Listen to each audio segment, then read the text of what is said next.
Hi everyone, it's Tuesday the 5th of May today. We're in writing at the moment. Tuesday, our learning intention. We are learning to continue our orientation with the characters and setting. So success criteria, I can introduce my main character or characters and setting. Now we started our orientation yesterday with our sizzling starts. That was the beginning of the orientation.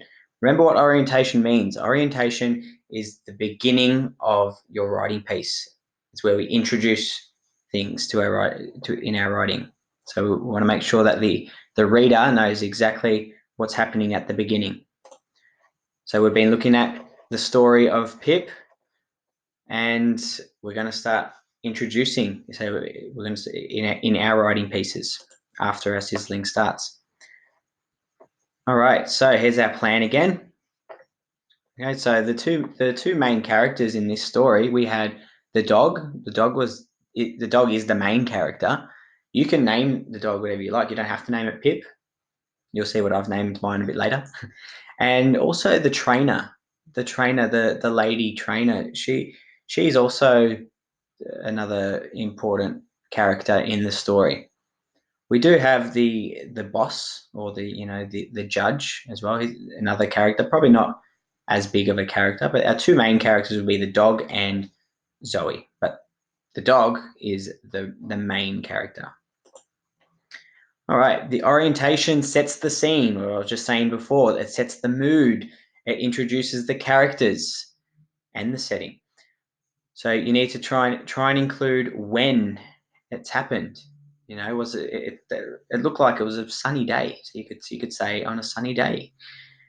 Where it was, what's excuse me, what's the setting? Well, you could call it Canine University, which is what it's got on the wall, or you might want to call it Doggy School or Guide Dog School. That could be your setting.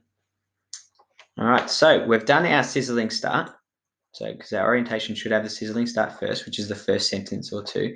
Our next couple of sentences now need to introduce the characters and the setting. This is where we're up to in our roller coaster. We've already buckled ourselves in for the beginning, the sizzling start. We're now going to start going up. So setting and character is next. Here is my example. All right, so this was one of the sizzling starts that I made yesterday. I've chosen the one that I want to use. Here it is here. Rumble, rumble, rumble. The ground shook as a pack of dogs zoomed past the small, fluffy white dog. My next sentences are now going to introduce the main character and the setting. The fluffy dog's name is Coco. Coco slowly and nervously walked through the tall black gates to Canine University, or you could call it Doggy School if you want to. She was there to try and learn how to become a guide dog to help people who are blind. There's my orientation. It sets the scene. Okay, we know it's got a sizzling start. We know the main character is, it says there, it's Coco in my story. And the setting is Canine University. There needs to be a place so that the reader knows exactly where it is.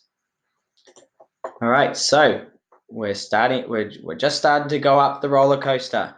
It's your turn now to continue on after your sizzling start to make sure you're introducing the character and the setting. You can make the character whatever name you like. You might even decide it might not be a small fluffy dog if you don't want it to be. It could be a big German Shepherd, or it might be, and your setting, it still needs to be some sort of school, but you could call it Canine University or puppy school or guide dog school maybe.